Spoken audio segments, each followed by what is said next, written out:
Problem number 4, determine if these limits exist.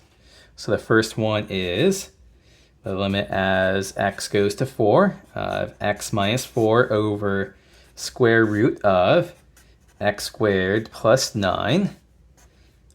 All of that square root minus 5. If we plug in x is equal to 4 in here, we get 0 over square root of 16 plus 9, that's square root 25 is 5 minus 5. We get 0 over 0. We're in a 0 over 0 indeterminate form. Let's do some algebraic manipulations. Let's multiply top and bottom by square root of x squared plus 9 plus 5 over square root of x squared plus 9 plus 5. So we're multiplying by the conjugate here. Take this expression, this is what's causing us trouble, and change that minus to a plus. Okay, what happens here? Upstairs, we're left with x minus 4 times square root of x squared plus 9 plus 5. Downstairs, we have, so what's going on there here? The square root of x squared plus 9, I'm going to call that a. 5, I'm going to call b. So note that the denominators of the form a minus b times a plus b.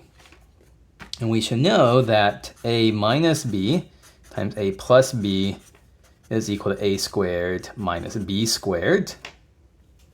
That's how this factors here, where a squared, the square root of x squared plus 9, quantity squared, this just becomes x squared plus 9. So downstairs we have a squared is x squared plus 9 minus b squared minus 25. Okay, what benefit does this have for us? So let's just leave the numerator alone for the moment. We have the limit x goes to 4 of x minus 4 times square root of x squared plus 9 plus 5. And then the denominator is x squared plus 9 minus 25 is x squared minus 16. Now, as anything factor here, we should always be looking for factors. Factorizations, x squared minus 16 is again of a squared minus b squared form. We can factor this as x minus 4 times x plus 4.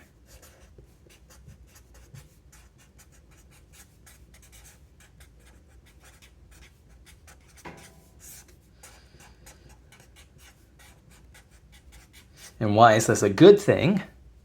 This is a good thing, well, because those x minus 4 terms cancel out with each other. And so at this point, what do we have? The limit is x goes to 4 of upstairs is square root of x squared plus 9 plus 5 over x plus 4. And now we can plug in x is equal to 4 in here. So we can evaluate this by substitution. We just are left with 4 squared plus 9, square root of that, plus 5 over 4 plus 4. And we want to simplify this. Square root of 25 is 5 plus 5 over 8. 10 over 8 is 5 over 4. Okay, so that is that example. Problem part B here is the limit as x goes to 2 from the left, the absolute value of 2 minus x over x minus 2. Okay, well, the important thing here is how do we simplify this absolute value bars? Absolute value of x is either equal to x or negative x. If it's equal to x if x is greater than or equal to 0, it's equal to negative x if x is less than 0. So absolute value of 2 minus x is either equal to 2 minus x or the negative of 2 minus x, depending on if 2 minus x is positive, or if 2 minus x is negative. Okay, so if x is going to 2 from the left, we're thinking about values of x that are a little bit less than 2. And we're thinking about values of x that are a little bit less than 2. Well, that would be 2 minus x would be positive.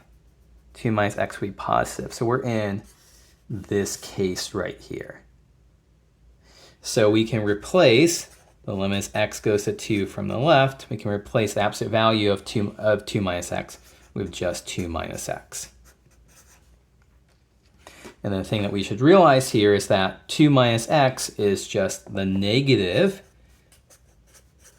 of x minus 2. And so cancels, cancels, and we are just left with the limit as x goes to 2 from the left of -1, and of course, that one is -1. So it's very useful to know these kinds of absolute value properties and stuff like that. Okay, that was part B. There's one more part of this problem, part C. So for part C, we have the limit as x goes to -1 of 1 over x plus 1 over x plus 1. And we plug in -1, let's realize that we get 1 over -1, -1 plus 1 is 0, over -1 plus 1 is 0, and a 0 over 0 indeterminate form. Okay, so we should be looking to manipulate this in some way. The way that we're going to do this is let's deal with the numerator, because that's where the weirder stuff is. Let's put the numerator over a common denominator. And that common denominator is going to be x. So we achieve that by multiplying 1 here by x over x. And this gives us 1 over x plus x over x. And this is what we have. Regrouping the fraction, it's 1 plus x over x times x plus 1. And what happens here? Those cancel. So in all these cases, we do a little bit of work to try to get the cancellation to occur here. As x gets close to -1, 1 over x, the limit of this, we can just evaluate this by substitution. The answer here is -1. So look to do some manipulation. Look to do some manipulation to be able to cancel out factors.